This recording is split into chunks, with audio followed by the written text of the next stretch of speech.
Y Olga, ¿cuántas veces la has entrevistado?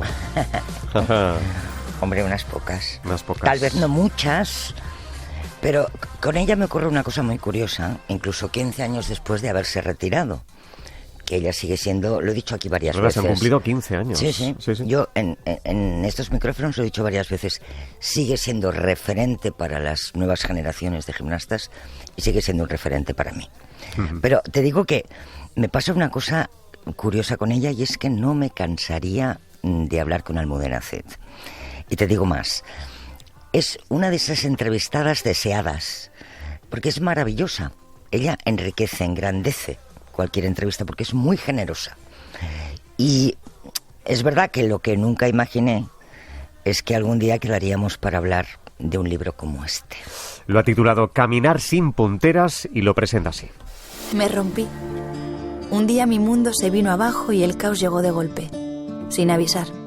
Nunca pensé que el dolor que provoca una ruptura fuera tan diferente al de la fractura de un hueso. Ese dolor intenso nunca lo había vivido antes. Sin embargo, aquella no era la primera vez que me rompía. Hay algo muy familiar en sentirte por los suelos, y es que sobre ellos bailé durante más de 2 décadas.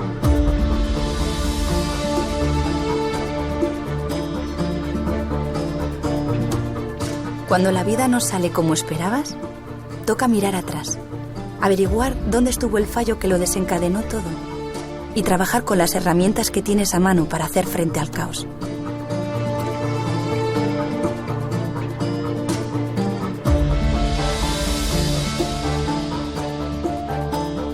Yo recurrí a mi experiencia en la rítmica para deshacer el nudo en el que se había convertido mi vida. Ojalá recorrer el camino que yo he andado este último año pueda ayudarte, también a ti, a redescubrir el tuyo. Almudena Cid, buenas tardes. Muy buenas tardes. ¿Cómo estás? Hola, Ay, Olga, Carles. ¿Qué tal estás, Almudena? Pues bien, estoy en un momento muy estable emocionalmente, que eso es lo más importante, claro. Como no nos ves, Salmo, tengo que contarte que Carlas tiene el libro delante, Sí, tu libro con unos delante, cuantos lleno de post-its. papelitos, y yo lo tengo lleno de rotulador. Sí, me ha pasado esto, ¿eh? Sí. Escucha. Olga lo ha destrozado, ya te digo. No lo he destrozado, yo lo subrayo.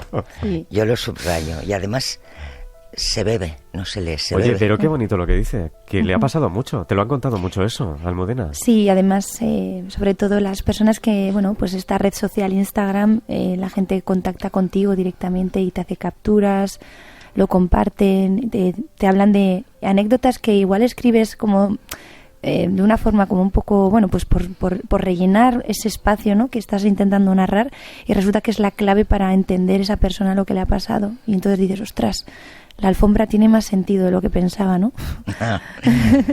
Caminar sin punteras, o de cómo una rotura sentimental te hace afrontar el ejercicio más complejo de tu vida. Sí. Además es que es verdad que creía que el dolor que estaba sufriendo no tenía nada que ver con el dolor que sufrimos el deportista en nuestro día a día, de convivir con las lesiones, el dolor. Pero luego te das cuenta de que el mecanismo de actuación es parecido, ¿no? Uh-huh. Para poder salir adelante, y tiene que ver también con ese reposo activo, el parar la lesión pero no el resto de tu vida. Y para mí fue fundamental no pararme en ese momento de destrozo emocional. También es parecido en tu forma de actuar, porque esta mujer que ha participado en 4 Juegos Olímpicos sabe lo que es salir al tapiz con un menisco roto, con una lesión en el pie, con un ataque de ciática. Y en el Está libro acostumbrada al sufrimiento, Sí, como dice en el libro. pero está acostumbrada a disimularlo. Ujú. Y es que ella, recuerdo ahora una frase del libro, que no se vendaba un pie lesionado, dice, porque consciente de que los tiburones acuden a la sangre. Sí. ¿No? Y en esta ocasión también ha habido mucho silencio, y una cosa que me llama poderosamente la atención, y es que no pedías ayuda. Nos cuesta mucho, al menos a las personas que que hemos tenido esta imagen de personas como valientes, fuertes, que han podido con todo en el silencio, porque mostramos una imagen como heroica y realmente hay una vulnerabilidad tremenda detrás de cada deportista. Pero es verdad que también intenté este mecanismo, también lo intenté trasladar a este tema, ¿no?, personal, que me destrozó tanto, porque de alguna forma digo, ostras, es que yo cómo voy a mostrarme al mundo de esta manera, ¿no? Entonces trabajé todo como entre bambalinas, como he hecho toda mi vida, ¿no? Trabajarlo en un gimnasio, en un entrenamiento donde no se ve el sufrimiento, y luego sales al tapiz y tienes que hacer fácil lo difícil, que es salir a un escenario, hacer tu trabajo y bueno, y tratar de que la gente siga disfrutando, ¿no?, del espectáculo. Como el ave fénix. Sí. Bueno, es un resurgir. Fíjate que mi abuelo me hablaba de ese ave fénix pensando que, yo digo, bueno, pues se resurge una vez. Y yo pensé que era aquel beso en Pekín hace 15 años. Y luego te das cuenta que la vida es un constante resurgir y que nos va a tocar resurgir muchas veces. Utilizas a modo de metáfora y como recurso los aparatos de la rítmica, incluso el maillot y las punteras, para explicar los riesgos y las habilidades, ¿no? Es muy curioso. ¿Cómo se te ocurrió, cómo articulaste hablar de la cinta, de la cuerda, de las mazas, de la pelota, del aro, para explicar las fases de tu dolor? Pues, Olga, yo sabía que los aparatos habían significado más de lo que pensaba o creí, pero cobraron sentido cuando me destrocé. Cuando rompen tu vida sin tú quererlo y de repente este mecanismo de seguir moviéndome, ¿no?, sin parar a pesar de estar paralizada emocionalmente, tiene que ver con el sentido de la cinta, del constante movimiento. Luego la cuerda es este control aparentemente incontrolable de la cuerda, que se necesita mucha técnica. Y al final son las emociones, entenderlas requieren de mucho esfuerzo y mucha técnica también. El aro es atravesar ese dolor, no eludirlo, y ser consciente de que hay que pasarlo. Las mazas, la amplitud de campo visual, es que está evidente. O sea, son dos aparatos, es el único de los aparatos que son dos, ¿no? Y tenemos que manejar ambas manos de la misma manera, hacer malabares. La vida es constante malabares. O sea, no es lineal y tienes que saber manejar las cosas que llegan de fuera que no quieres, las cosas que surgen de dentro de ti que cambian las cosas, y hacer ese equilibrio, ¿no?, para tú seguir adelante sin que te destrocen más lo que está pasando, ¿no? Ese destrozo que es expansivo y que también tienes que gestionar. Y luego la pelota, aprendí, que creo que tiene que ver mucho con cómo me he mostrado yo en este año hasta que he podido hablar, en adaptarme a lo que me estaba ocurriendo y en hacer una transición bonita y elegante y mostrarme cómo me gusta hacer a mí las cosas, sin brusquedad, ¿no?, sin mostrar una parte de mí que solo se vive dentro del gimnasio. Y estos son los aparatos lo que me enseñaron, pero claro, luego está el maillot, como has dicho, y las punteras, que es lo que he tenido que cambiar. Y el maillot habla del patrón, ¿no? Ese maillot que ha ido cambiando a lo largo de toda mi vida, desde que tenía 7 años hasta que me retiré, que ha cogido distintos colores, distintos tamaños, distintos tejidos, y he sido capaz de tener un patrón diferente. Y en cambio, a la hora de cuando me he enamorado, me he dado cuenta de que elegía un patrón de personas, ¿no?, de personalidades. Y hasta que no me ha venido este porrazo enorme en mi vida, pues no he sido consciente de ello. Y doy gracias a que haya sido de alguna manera así. De todo se aprende. De todo se aprende. Por cierto, tengo que decir que Almudena, que es seguramente una de las gimnastas más elegantes que hemos visto jamás, lo es también escribiendo, que nadie espere ningún ápice de morbo en estas páginas. Déjame que lo diga, porque me parece muy importante. Este libro para... No más. No hay ningún reproche tampoco. Hay una palabra que sí es recurrente, el nudo, lo de la cinta. A ella se le hizo un nudo en la vida. Dime si es correcta la imagen, porque hay el ejército de dejados y dejadas, que también hablas de eso. Seguramente visualiza, se visualiza en medio de una calle atestada de gente donde todo el mundo pasa deprisa, sabe dónde va, se besa, habla, compra, y tú estás ahí en medio parado, diciendo, ¿dónde voy? ¿Es esa la imagen? Sí, bueno, sobre todo la idea de la vida sigue para los demás, pero no para ti. No para ti. Y entonces te encuentras con ese nudo que tantas veces hemos tenido que deshacer delante de un público, 8.000 espectadores apoyándote para que lo deshagas, y tú queriendo entender por dónde tienes que apretar o aflojar, ¿no? Sí. Y a veces lo apretas más que deshacerlo por los nervios, ¿no? Entonces esa paciencia de observar por dónde está la cinta anudada es tan importante para poder deshacer, y solo lo puedes hacer cuando has empezado a calmarte un poco, ¿no? Y tienes esta sensación de un poco de sentir que empiezas a respirar. Busco en la página lo que dices justamente del nudo. Dice: la música sigue sonando, las jueces y el público te miran y tu entrenadora tiene que contenerse para no correr a ayudarte. Déjame que me quede en esa entrenadora. Una mujer que siempre ha estado vigilando que no se te hiciera un nudo. Escucha. Querida Almudena, quiero felicitarte por la capacidad de superación que has tenido una vez más. Me resulta muy grato ver cómo muchas de las dificultades vencidas en el deporte te han ayudado para seguir caminando ante los desafíos de la vida. Destaco en mayúsculas la habilidad que has tenido de nombrar todos los sentimientos y emociones por los que has atravesado. Un libro que invita a la reflexión, al autoconocimiento y al aprendizaje de la experiencia para reconstruirnos y seguir adelante. Gracias por todo y por tanto, Almu. Irache Aurricoechea, tu entrenadora, tu queridísima entrenadora. Es que me emociona porque ella fue la primera, junto con otros amigos, que cogieron el coche y vinieron a dormir conmigo cuando no podía dormir.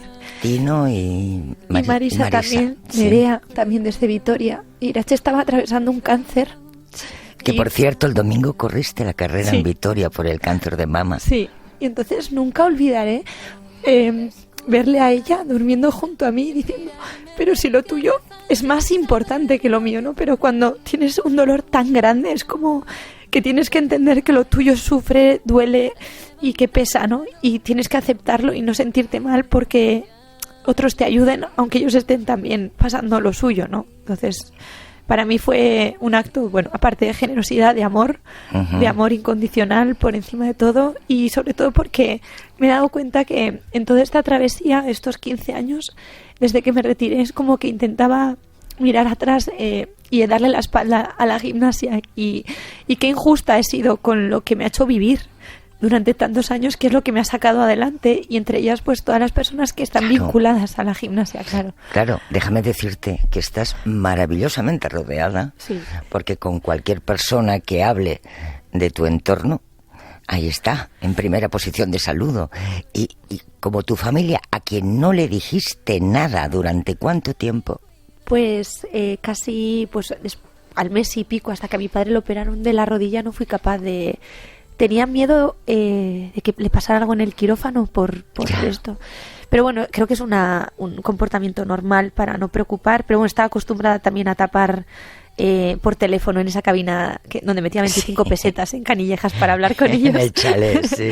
Entonces, bueno, es algo que he tenido que aprender y a saber que están, aunque no tengas explicación a lo que ha ocurrido, aunque luego sí que lo tenga y tengas muchos porqués y ya no sirvan para nada, pero en ese momento es como, ¿cómo les explico algo que no sé explicar? Y van a pensar que he sido una mala mujer o no he sabido hacerlo, o este concepto tan horrible. Sí. Da igual no explicarlo, ¿no? Te has dado cuenta de que ellos están ahí apoyándote, ¿no? Y están sufriendo como tú y están también haciendo el duelo, ¿no? De todo esto, de esa situación. Sí, además también para ellos ha sido un golpe fuerte, y además por cómo ocurrió, ¿no? Entonces, yo ver a mi madre tan protectora tiene mucho sentido, porque también lo cuento un poco en el libro.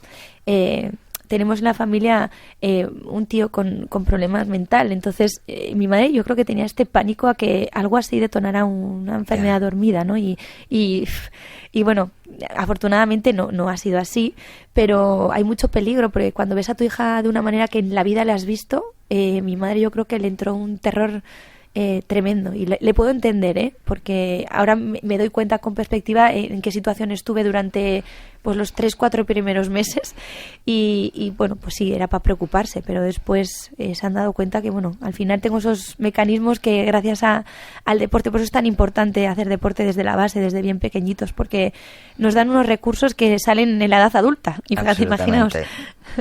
Absolutamente, aunque no hay que confundir sacrificio con éxito. Y con esfuerzo, claro. Claro. Sí. Fíjate que levante la mano quien no ha tenido una ruptura dolorosa, sentimental. Pero además se añade a eso, a la búsqueda de los porqués, y bueno, a ese dolor que son 7 meniscos a la vez, que irradian el cuerpo entero, el saberse observada, el ser un personaje público, claro, ¿no? A mí hay una cosa que me ha llamado poderosamente la atención, y es cuando los fotógrafos van a sacar fotos de la casa a la que te vas a mudar, y lo que tú pensaste, dijiste, si supieran que hace 2 meses. Sí. Cuéntalo tú.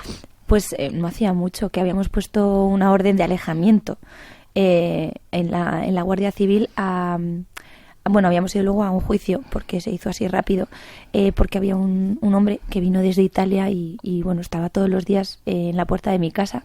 Entonces, bueno, de la urbanización también le llamó poderosamente la atención. Después estuvieron la policía, me dijeron que no me preocupase, pero el tío seguía y seguía. Y entonces ya fue cuando nos alarmamos un poco y tuvimos que poner una orden de alejamiento. Entonces, bueno, para mí fue pues doloroso porque creo que no saben el riesgo que conlleva, ¿no? La publicación de una vivienda que tampoco aporta absolutamente nada, pero que a mí me puede generar un problema, ¿no? Desde luego que sí. Desde luego que sí. Y a propósito de casas, tú en el fuego de San Juan del año pasado tiraste un llavero. Sí. ¿Qué vas a tirar este año, Almudena? Está cercano ya. No, San este Juan. Año yo creo que lo que voy es a celebrar, sí. Correcto. Celebrar que soy otra delante de ese fuego que descontrolado puede ser destructivo, como estamos viendo en nuestros parques y en nuestros árboles, ¿no? En nuestros bosques, pero por otro lado controlado es hipnótico, ¿no? Y en esas hogueras dan para pensar, meditar, agradecer esta transformación y este paso que he tenido este año para mí tan enriquecedor y tan revelador. Hipnótico es también revisar algunos de tus ejercicios. Por ejemplo, en un mes de agosto de 2008, el día que te despediste con la música de Nessun Dorma, ahí desde luego elegiste bien el maillot. Sí. Antes lo mencionaba Carlas, llevabas el maillot del ave fénix. Sí. Ahora te pega de nuevo, ¿eh? Sí, bueno, creo que las alas no me las he quitado. Yo creo que son las que me han sacado, ¿no? Un poco también. Lo llevo en la piel ya. Sí, al final mi abuelo me inspiró mucho para que llevara ese ave y bueno, casualmente terminé mi final olímpica y mi vida deportiva con ese ave fénix y con ese resurgir. Entonces, para mí, bueno, pues como bien dice esta canción, ¿no? Al día siguiente todo va a cambiar, ¿no? Vincheró. Sí, Vincheró, pero realmente es como decir, bueno, empieza, ¿no? Otra vez, ¿no? Una nueva vida desde otro lugar y es un constante cambio. La vida no es lineal y tenemos que saber entenderla de esta manera y que no pasa nada cuando algo cambia radicalmente si hacemos una lectura inteligente de lo ocurrido y somos honestos también con nosotros mismos y con lo que nos merecemos, ¿no? Y entonces yo creo que para mí ha sido muy importante este año para ponerme en valor. Fuiste artista en el tapiz y ahora eres artista en el escenario. ¿Ya te has desprendido del síndrome de impostora como actriz? Pues me cuesta, a veces me viene, pero bueno, tengo ahora los mecanismos para contraatacar. Hombre, la locución que hemos escuchado al principio es maravillosa, Almudena. Bueno, no sé, si lo dices tú. Sí, te lo digo de verdad. Sí, que además en este libro, es que todos nos parecemos mucho y en este libro nos reconocemos. Todo el mundo que nos está escuchando se va a ver reconocido. Caminar sin punteras para avanzar con equilibrio ante los giros de la vida, Almudena Cid, lo publica la editorial Vergara. Muchas gracias por estar con nosotros. Gracias, Carles, gracias, Olga. Gracias a ti. Gracias. Hasta la próxima. Hasta muy pronto. Muchas gracias. Olga, ¿te quedas? Venga.